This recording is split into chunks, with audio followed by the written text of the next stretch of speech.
hasta la fecha de cómo se conceptúa la estructura de la materia. Hablamos también sobre cómo se mantienen unidos los elementos que constituyen la materia, los atómicos. En la práctica, que va a ser algún comentario de esa parte de la materia, no lo vamos a desarrollar en la teoría, pero se va a hablar sobre cómo se presentan, en qué estado se presenta la materia en la naturaleza y cómo esta fase en la que se encuentra en la naturaleza puede ser modificada por los eventos naturales, puede ser modificado intencionalmente para mejores usos de la materia. Ya en este concepto básico vamos a entrar al terreno de analizar las propiedades de la materia. Las propiedades. Vamos a enmarcar, obviamente que las propiedades de la materia son muy extensas, son capítulos enteros en libros de física, ni siquiera en libros ontológicos, ¿no?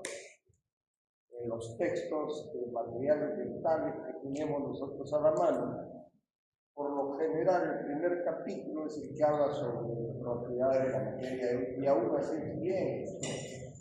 Entonces, en la teoría, vamos a enmarcar las propiedades más resaltantes para que sean después socializadas en las prácticas, sean comentadas y en lo posible sean sujetas de alguna experimentación. Entonces empezaremos pues definiendo lo que son propiedades, para hablar sobre propiedades. ¿Qué es una propiedad? La propiedad viene a ser la respuesta de una materia ante un estímulo. La respuesta de cualquier materia ante un estímulo externo, o sea, la forma como responde, eso es una propiedad. Y el tipo de propiedad dependerá obviamente del estímulo externo a la cual está sometido. Por ejemplo, ahí la señorita está que se echa aire en la cara. ¿Por qué? Porque hay un estímulo externo que te provoca hacer eso. ¿Cuál es ese estímulo? ¿Es un estímulo mecánico? ¿Es un estímulo óptico? ¿Químico? ¿Eléctrico? ¿Qué estímulo ha sido el que te ha provocado hacer eso? El calor. Entonces, ¿qué propiedad sería? Sería una propiedad térmica. Pero si a ti te echa un balde de agua helada en la cabeza, la respuesta va a ser diferente, a pesar de que el estímulo es el mismo. Es calor, es una propiedad térmica, pero es diferente. Y acá yo agarrara y tomar esas armas no letales que con una cantidad corriente, él va a reaccionar de otra manera, pero el estímulo ya no es térmico, es un estímulo eléctrico. Entonces ya no es una propiedad térmica, es una propiedad eléctrica. Y acá lo llevo a la playa y en vez de echarle le pongo un bloqueador, ¿no es cierto?, la piel. Entonces va a ser diferente que yo le eche, no sé, ácido muriático. ¿Cierto? La respuesta va a ser diferente ante un estímulo. ¿Qué tipo de estímulo es? Químico, es una propiedad química. O sea, otro muchacho agarra y le doy con un martillo en la cabeza. La respuesta va diferente porque el estímulo es diferente. El estímulo mecánico, la propiedad es mecánica. Entonces, ese es el concepto de propiedad. ¿Okay? Entonces van a ver ustedes que existe calor, ¿cierto? La respuesta de la materia son diferentes. Esa respuesta es una propiedad térmica. También el estímulo puede ser un químico. Estamos hablando de una propiedad química. El estímulo puede ser mecánico. Estamos hablando de una propiedad mecánica. Ese es el concepto de estímulo, de propiedad. Vamos a enmarcar primero lo que sería una propiedad térmica. Una propiedad térmica. Todas las materias reaccionan de una forma ante el estímulo calor. Van a ver ustedes cuando tengamos nuestras actividades clínicas, existen algunos materiales termoplásticos. ¿Por qué se llama termoplásticos? Porque se presentan comercialmente rígidos, pero por el calor adquieren plásticos. Entonces se llama termoplástico. Y el calor, su comportamiento, su propiedad térmica es fundamental para su utilidad en los procedimientos clínicos.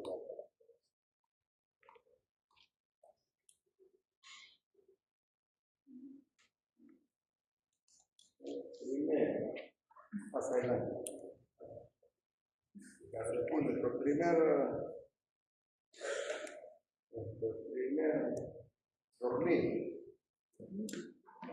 No, lo chiquito, la que está más adelante. Porque si no va a estar muy cómodo, estás dormido. Una propiedad química. Van a ver ustedes también que dentro de los materiales dentales van ustedes a manipular agentes que van a actuar químicamente sobre la estructura dental. Va a producir una alteración de la estructura para fines de procedimientos restauradores. Por ejemplo, ahí tiene un tipo de ácido, que es un ácido fosfórico, que comercialmente casi todos lo venden al 37%. Entonces, la acción de ese material sobre el esmalte o la dentina es alterador. Es una propiedad química. Es propiedad química del ácido. Es propiedad química del ácido. Estoy hablando de la propiedad química del ácido.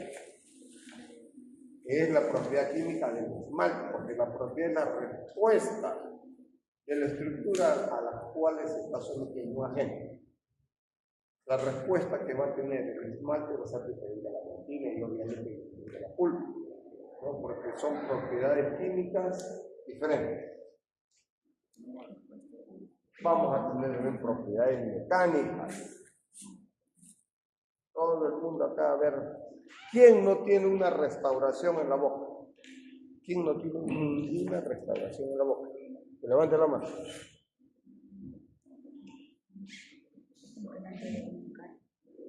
Está como que lance la primera piedra que no ha pecado, ahí está bien, rodillas. Miren, esas restauraciones que tienen en la boca, claro, seguro que casi todos ustedes son restauraciones de resinas, ¿no? O sea, restauraciones blancas, pero por ahí habrá alguno que tiene una restauración de amalgama. No, eso sí lo dudo, no busques que tengan amalgama. Yo sí tengo amalgamas, pero todo el resto, algunos tienen una amalgama en la boca, pero no es una amalgama, ¿no? Una restauración color metal. ¿Quién tiene una amalgama en la boca? Le coloco un punto en su examen, en su evaluación práctica. Una amalgama. ¿Quién? ¿Tienes una amalgama? Oye, ¿en serio? Dos. ¿Quién más? Ustedes son celos en extinción, ¿ya? Ok, un poquito hablaremos de la amalgama, ¿ya? Ok, pero una amalgama se comporta de una manera diferente ante la carga masticadora. Cuando está masticando, te choca con una piedrita en el arroz, una resina responde diferente de una manera. Porque tienen propiedades mecánicas diferentes. ¿Okay? Bueno, vamos a empezar con térmica. Como digo, vamos a tomar la más importante, la que sea necesaria para no perdernos en el limbo. No es un curso de química ni de física, sino de odontología, pero tiene que tener ciertas cosas. Entonces, las propiedades térmicas son aquellas que determinan cómo se comporta ante el estímulo calor. Ante el estímulo calor. Esa es una propiedad térmica. En la boca, por ejemplo, los tejidos orales, los tejidos blancos responden diferente como propiedad térmica que los tejidos duros. ¿Cierto? Ustedes habrán sentido, si han tomado una sopa muy caliente, no les molesta, no les injuria el diente. O sea, tendría que ser muy caliente. Pero a la menor elevación de la temperatura, más allá de lo debido, los tejidos blancos sirven.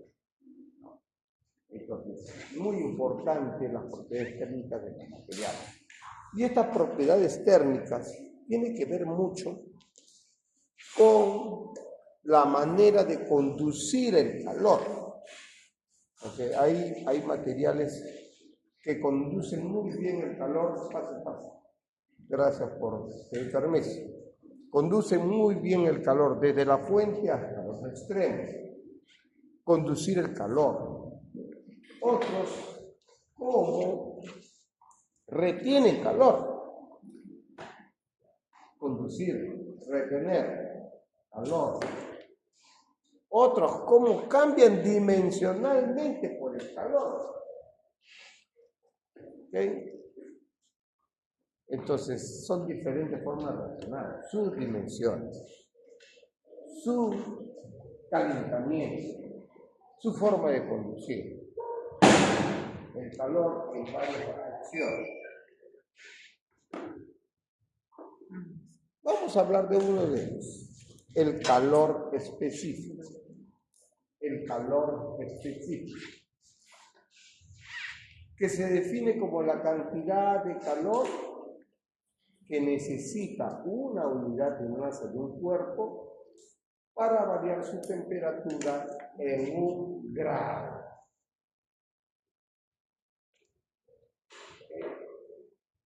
Cantidad de calor que necesita una unidad de masa de un cuerpo para variar su temperatura en 1 grado. Primero que se necesita el agente. El agente es el calor. Es una propiedad térmica. ¿Qué se necesita? Una masa, pero en una unidad permanente. Imagínense que todos ustedes están en 1 kilo. Todos pesan 1 kilo, nadie pesa. Es unidad de masa de un cuerpo. Todos son unidos. Todos son diferentes. Cada uno les comienzo a apuntar la misma fuente de calor. Y a todito lo pongo en una sartén caliente. Me gustaría mucho ponerlo directo en fuego, pero no importa. Todito, miren, la misma masa, la misma fuente de calor, pero los diferentes niveles. Uno va a subir 1 grado de temperatura más rápido que otro, y otro es lento. No sé si lo ven. O sea, lograr aumentar 1 grado de temperatura, su masa depende de su calor. Esa es la definición del calor específico. O sea, cada cuerpo tiene una manera diferente de asimilar la temperatura. ¿Okay? Ahí tenemos uno de ustedes. ¿Okay? 22 grados centígrados es su temperatura. Pero yo quiero elevarlo a 23 grados centígrados. O sea, quiero aumentar 1 grado de temperatura. Para eso necesito aplicar cierta cantidad de calor. Esa cierta cantidad de calor es la que varía de 1 a 1. Algunos necesitan más calorías, menos calorías, menos cantidad de calor. Y eso es el calor específico. La unidad formal es eso, ¿no? Joules por Kelvin por kilómetro. Esa es la unidad para medir calor específico. El calor específico.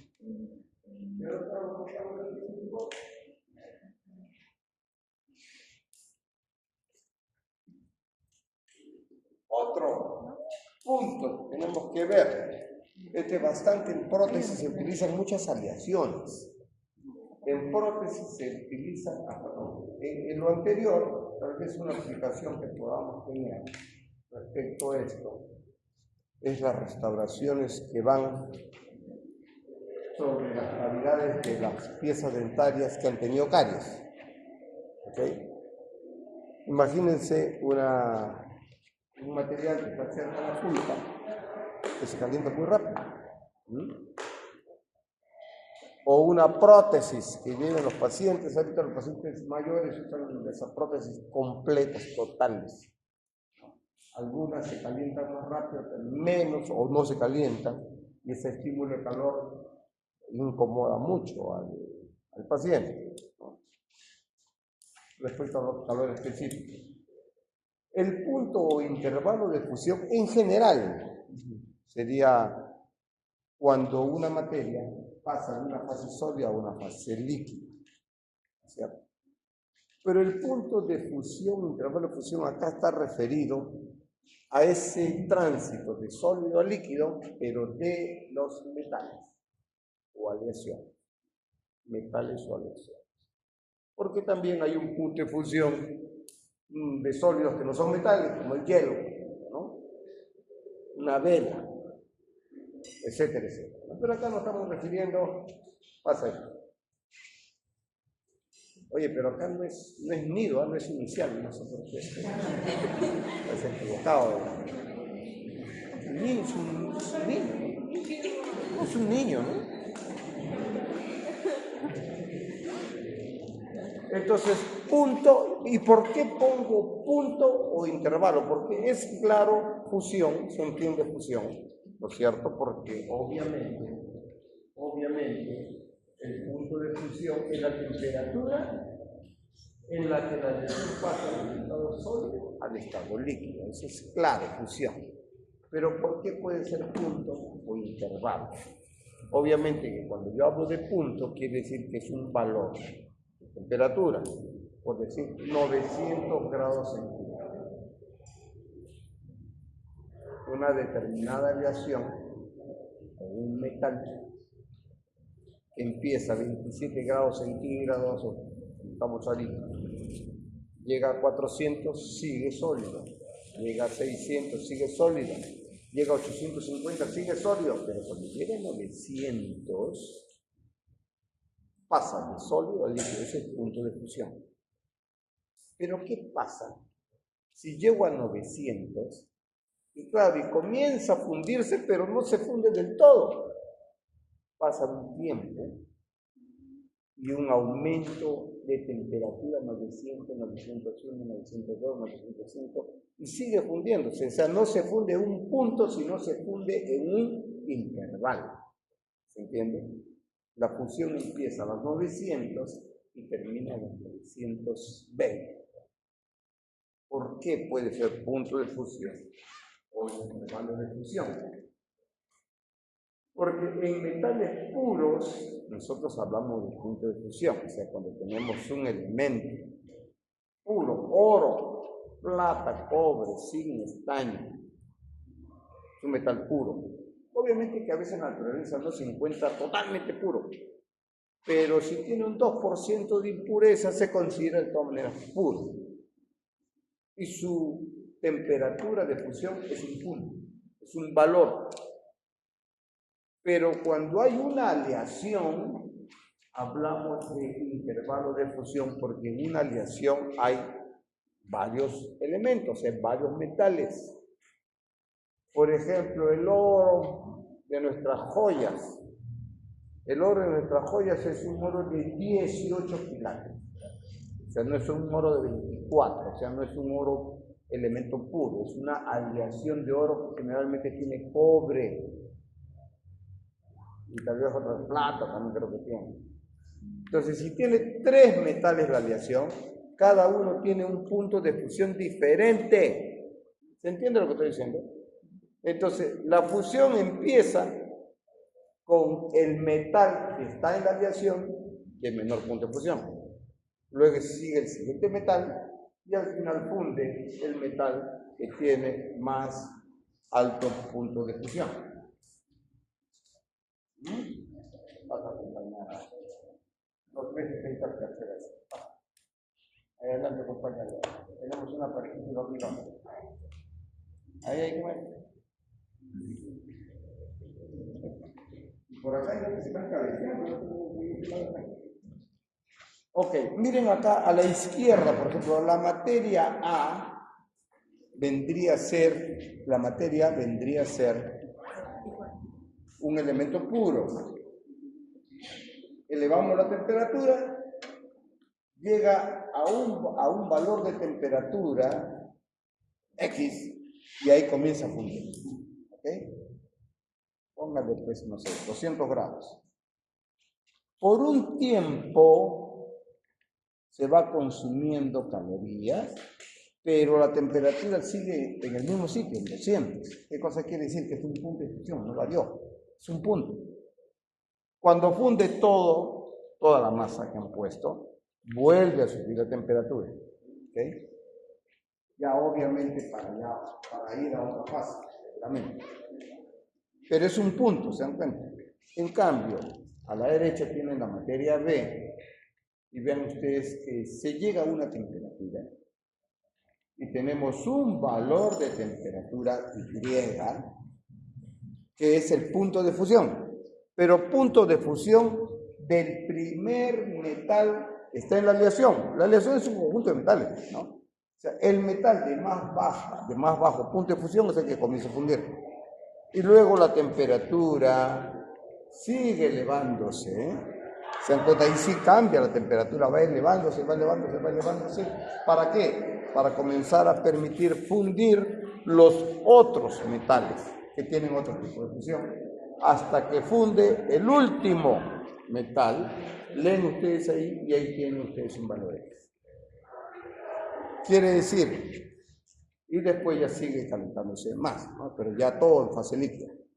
Quiere decir que la materia A, su punto de fusión es X. Pero para la materia B, el intervalo de fusión es entre Y y X. ¿Se comprendió la diferencia entre punto de fusión e intervalo de fusión? Señores, ustedes no, porque están aquí, ustedes vienen a chatear. ¿Por qué se puede sentarse, debe sentarse. Ese lado del balcón es para los dioses nomás. Tú también.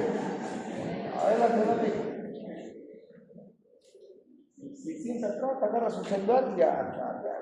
Adelante, bueno, si no se entiende nada, más profesor.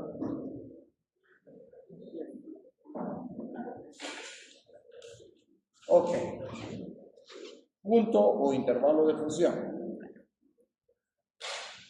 Otro concepto, calor de fusión. El primero era calor específico. ¿Cierto? Este es calor de fusión. Calor de fusión. Lean la definición. Es el calor adicional que se consume para que un gramo de metal cambie de estado sólido a líquido en la temperatura de fusión.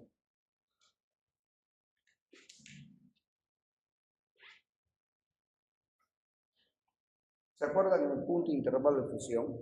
El calor, ¿para qué? ¿Para qué era el calor? Para elevar la temperatura, ¿no es cierto? Grado a grado hasta llegar al punto o al intervalo de fusión. O sea, para eso es la calor. Para eso es el calor.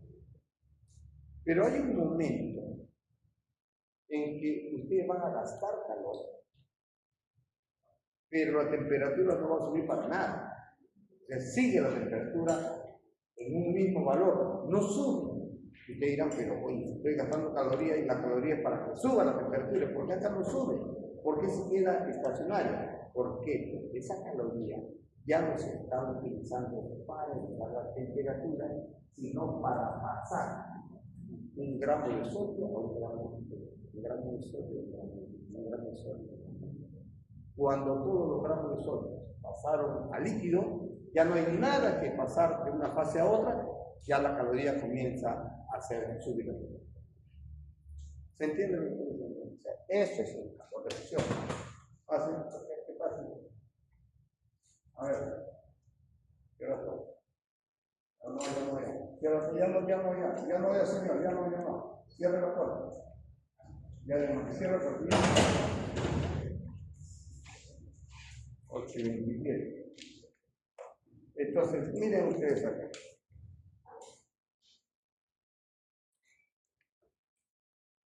Una materia C, ¿ok?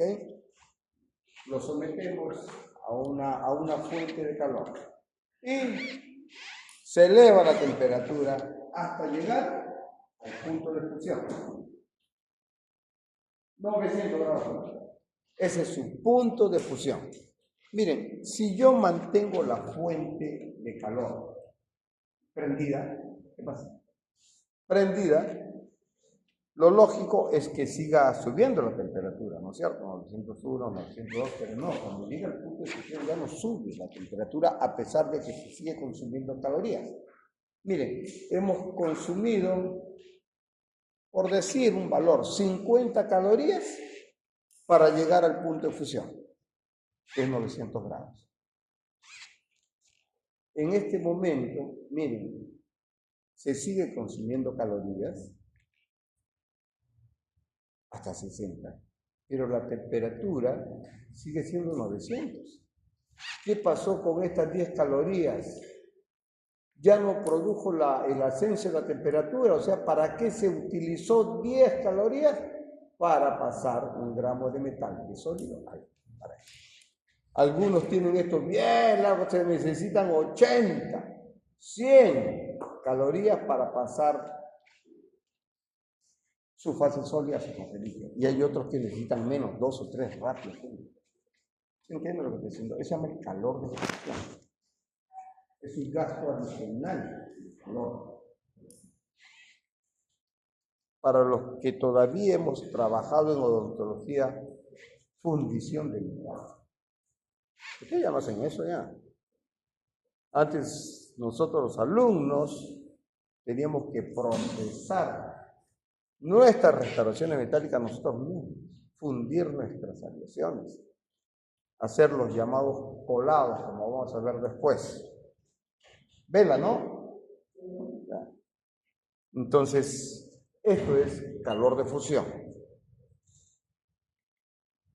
Y luego ya una vez que funde todo, la temperatura sigue. Conductividad térmica. La conductividad térmica es una propiedad de ciertos materiales capaces de transmitir el calor. Es decir, su mismo nombre lo dice, ¿no? Conduce el calor a través de su estructura.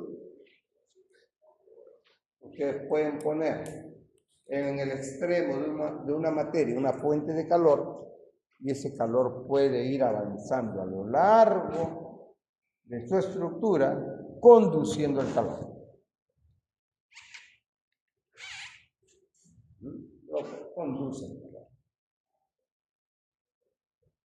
Cuanto mayor sea la conductividad térmica de un material, mejor conductor de calor resultará. Y cuando menor sea la conductividad térmica, el material será más aislante.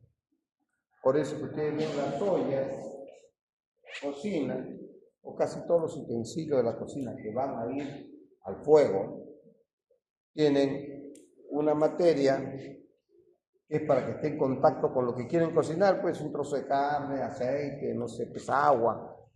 Como tiene que calentar rápido, hay una materia que conduce rápidamente. Es una aleación, un metal.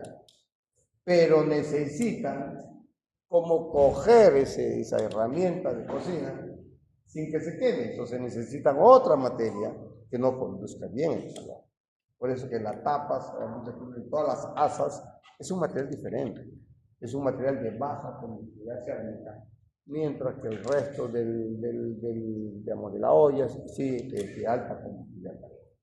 Incluso, siendo los metales de alta conductividad, se escogen metales que tengan mayor conductividad que otros.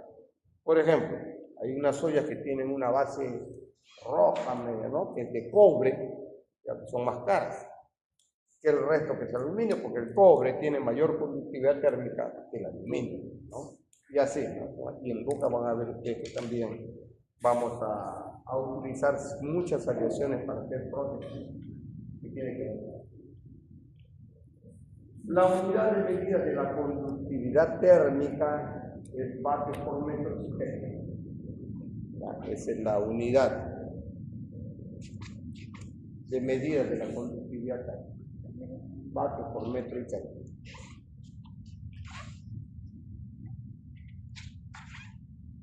Expansión térmica. Expansión térmica es el aumento de tamaño de un material al aumentar su temperatura. Es el aumento de tamaño de un material al aumentar su temperatura. ¿A qué es debido esto? Porque cuando uno aumenta la temperatura, las moléculas o los átomos del material vibran porque el calor actúa sobre la energía cinética. El calor aumenta el movimiento interatómico o intermolecular al aumentar la energía cinética. Cuando se enfría una materia, por el contrario, supuestamente, la interacción entre los átomos y las moléculas se puede estabilizar. Cuando la energía cinética aumenta por el calor, este intenso movimiento y esta vibración produce que estos elementos se separen entre sí, aunque el término no es separar, realmente se movilizan entre sí, comienzan a vibrar en ligero movimiento, no se separan y ocupan más espacio del que es debido. Es decir, si usted tiene dos elementos, un elemento A y un elemento B, ahí, sí, pero inmóvil ocupa un espacio. Pero si yo hago esto, siguen unidos, pero esta pequeña integración hace que necesite más espacio para hacer esa dinámica. Esa es la expansión o dilatación de los cuerpos. Expansión o dilatación de los cuerpos debido al aumento de la temperatura que produce la vibración entre los elementos atómicos de la materia. Eso. Lo apuntaron, puede venir en el.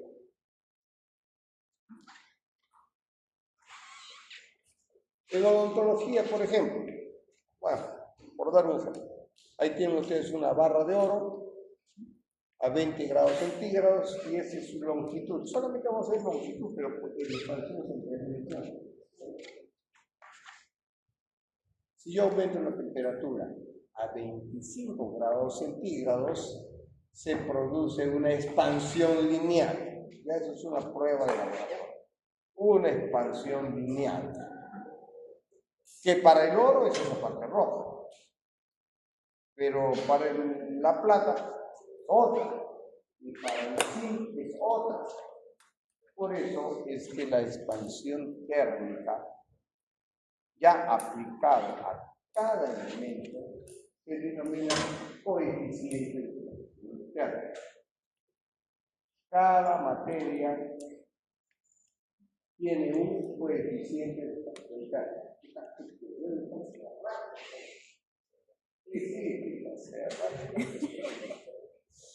No, que no me das tiempo, ¿verdad? Coeficiente de expansión térmica para el oro. Pero ustedes se imaginan lo siguiente, miren, ahí tengo el oro, ¿ok? Y se me ocurre, en odontología pasa mucho eso, ¿vale? Que ponen una materia sobre otra materia. En odontología existen muchos procedimientos. Imagínense, acá tengo una materia con un coeficiente de expansión térmica. Coloco otra materia diferente sobre esta misma materia. Los dos tienen un coeficiente de expansión térmica diferente. pero la temperatura oral es la misma. Cuando yo tomo una taza, o sea, mi boca está a 37 grados centígrados. Si yo tomo una taza de café caliente a 60 grados centígrados, rápidamente se va a elevar la temperatura de toda la boca. No es que para la materia AU va a ser una temperatura, no, todo se eleva. Pero el comportamiento de expansión va a ser diferente. A ver, miren, de esta temperatura de 20 grados pasamos a 60 grados, un café calentito en la noche. Miren cómo se expande linealmente. Uno se expande más que otro. Es de esperar. Eso va a pasar. ¿Qué va a pasar si inicialmente, antes de someter a la temperatura, están bien pegaditos? ¿Qué va a pasar cuando y después cuando vuelve a enfriarse? Y luego repiten. ¿Qué va a pasar con la interfaz? Claro, va a tender a desprenderse. Entonces hay que adicionar algunos procedimientos. Primero, para que los materiales no tengan tanta diferencia en presión térmica. Y segundo, mejorar el sistema de adhesión. O sea, mejorar la forma como vamos a unirla. ¿Okay? Pasamos a propiedades eléctricas. Miren, las propiedades eléctricas tienen que ver con el comportamiento, obviamente, de la materia ante la electricidad. ¿Okay?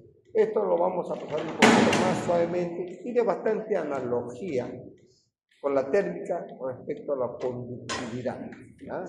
A la conductividad térmica. Ya en la práctica vamos a tallar un poquito más. Antes habían algunos fenómenos eléctricos en la boca cuando tomaban contacto metales o aleaciones que tenían diferentes niveles de energía. Era llamado como choque galvánico y se explicaba por una propiedad eléctrica. Hoy en día casi completamente no existe contacto de metal contra metal con la boca.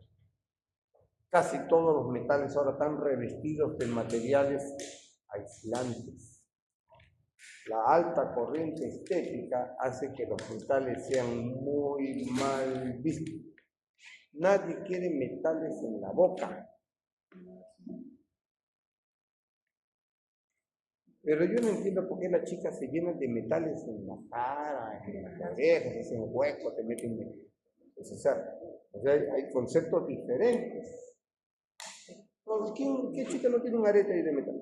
¿Quién tiene un arete? Aquí no tiene. Propiedades eléctricas. Una de ellas, la conductividad eléctrica, es muy similar a la conductividad térmica, porque la conductividad eléctrica es la capacidad de un material para permitir el paso de la corriente a través de él, o sea, no es el paso del calor, sino es nada. La medida es en Siemens por metro. ¿Ya? La unidad de medida de la conductividad eléctrica es Siemens por metro.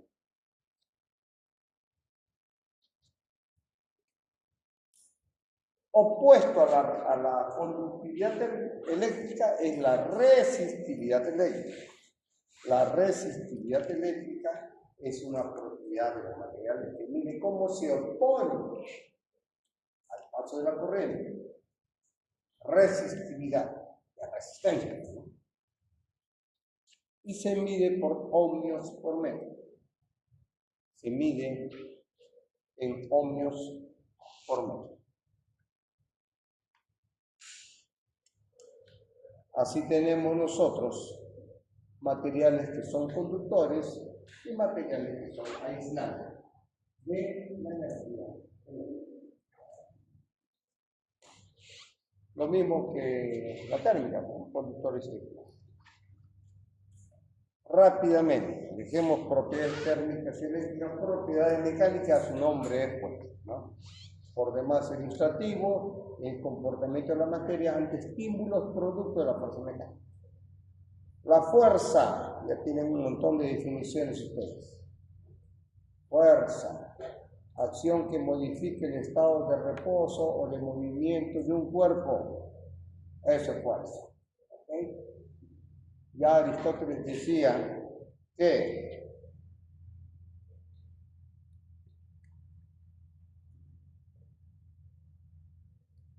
la fuerza no puede tenerse, ni transportarse, ni darse, ni guardarse, solo puede ejercerse.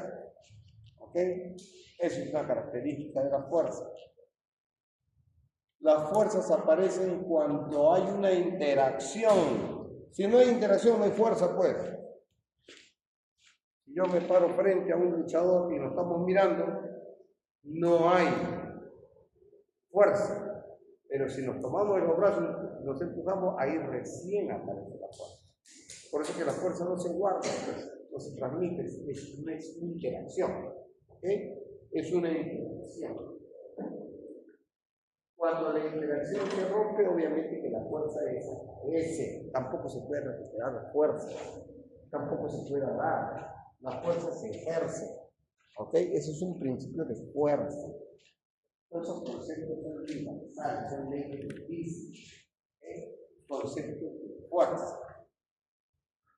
Ahí tenemos una interacción de fuerzas. Ustedes están ejerciendo fuerza sobre esos posaderos que tienen. Ustedes ejercen una fuerza y donde está el contacto de sus nalgas con esa estructura es en la zona de interacción de fuerza. Okay. La teoría nos dice que siempre hay una respuesta, escuchen bien, una respuesta de la materia ante la fuerza. A ver,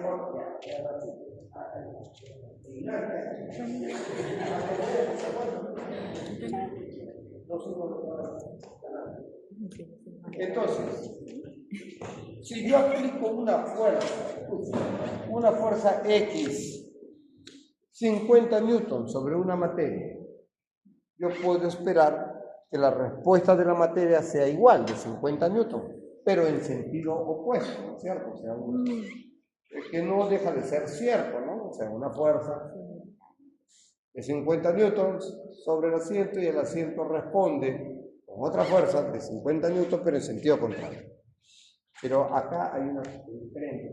Considere que debemos considerar que la respuesta depende del área donde se aplique la fuerza. Porque una cosa es que ustedes estén ejerciendo fuerza sobre esa área que tiene 30 centímetros cuadrados, 40 centímetros cuadrados, están sentados ustedes, 40 centímetros cuadrados, que tenga un sillón que tenga 1 metro cuadrado, o que tenga una banquita de playa, y también que tiene más que 10 centímetros cuadrados. ¿Me da a entender? O sea, los newtons son los mismos, es el peso de ustedes, pero el área donde se está aplicando diferencia. Y por ende, la respuesta tiene que considerar el área sobre el cual se está aplicando la fuerza. ¿Me entendieron? Okay. Por ejemplo,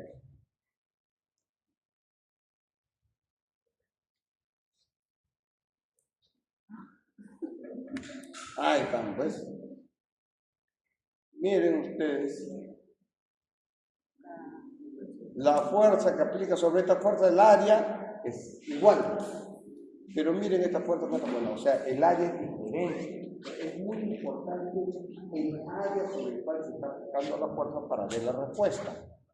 Por eso que cuando nosotros hablamos de interacción, es mejor hablar. Fuerza es la aplicación sobre la materia y tensión es la respuesta. ¿Ok? Tensión es la respuesta.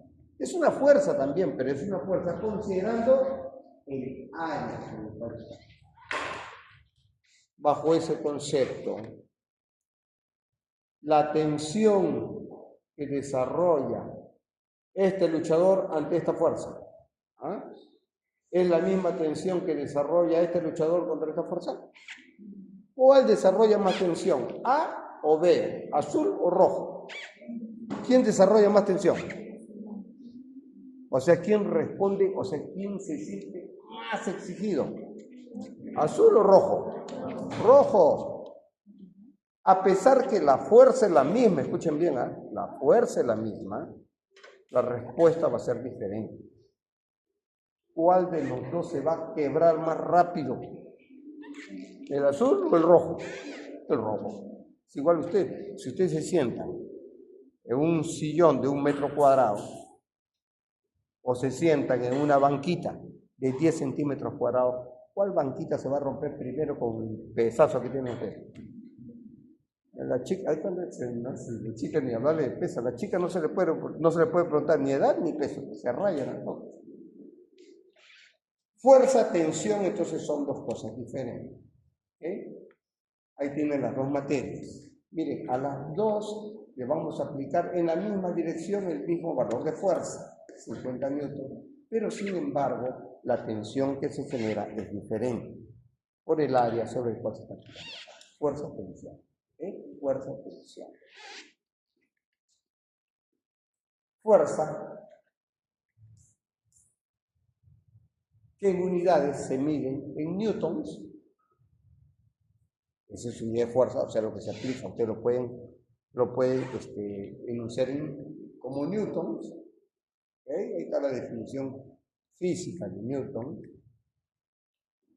Hay unidades de fuerzas, otras, como la DINA, no es la presidenta, la DINA, kilogramo fuerza, kilogramo libra, etcétera, etcétera. La tensión, o sea, la respuesta, no es DINA, no es kilogramo fuerza, no es Newton. Es eso, más que, ¿qué se considera además de la fuerza? El área. Entonces, una unidad de tensión tiene que ser una unidad de fuerza sobre una unidad de fricción. Puede ser, por ejemplo, Newton sobre metro cuadrado. Que en muchos textos van a encontrar ustedes como valores simplificados. El Pascal. El Pascal es un Newton sobre metro cuadrado. En vez de decir Newton sobre metro cuadrado, dicen Pascal.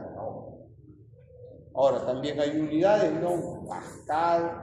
Si son 10 pascales, decapascal, hectopascal, kilopascal, megapascal.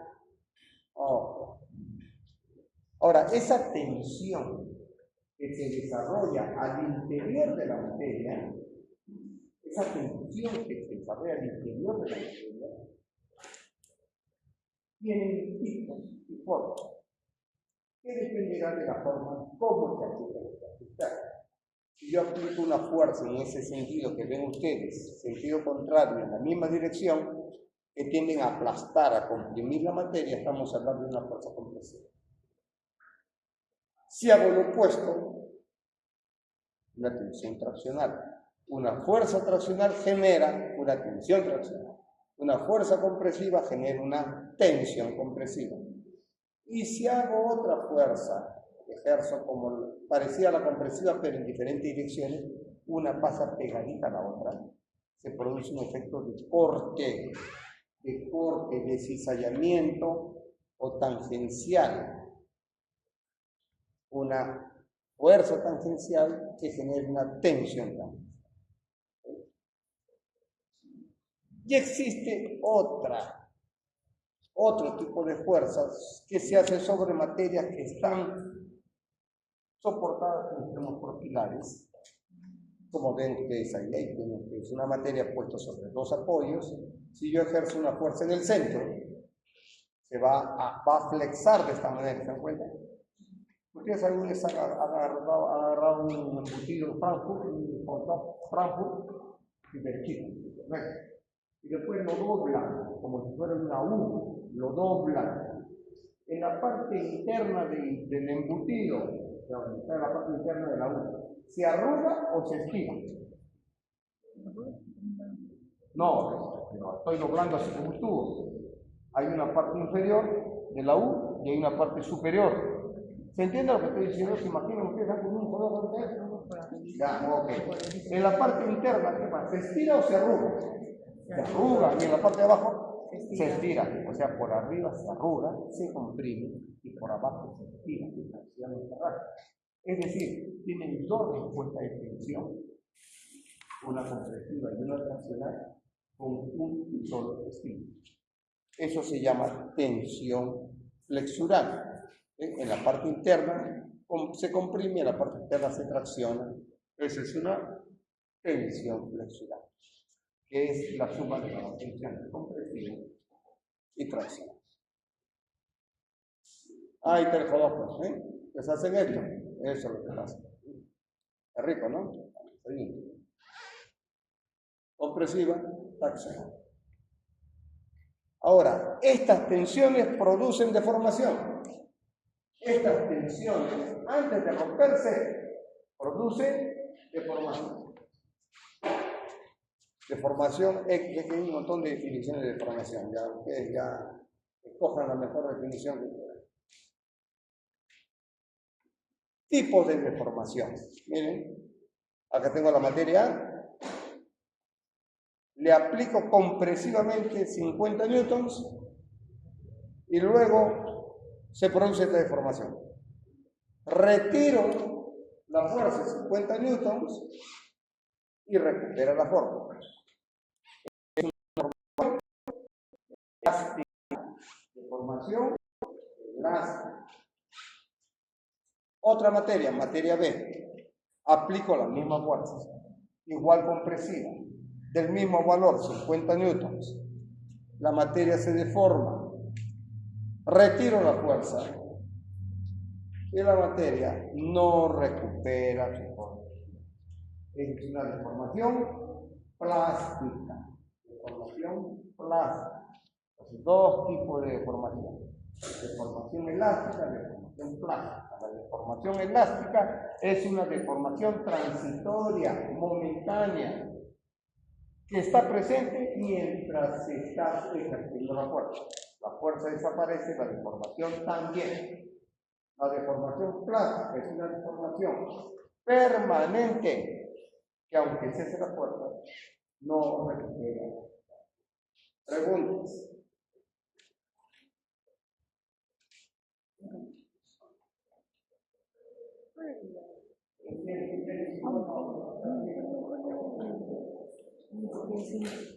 La información que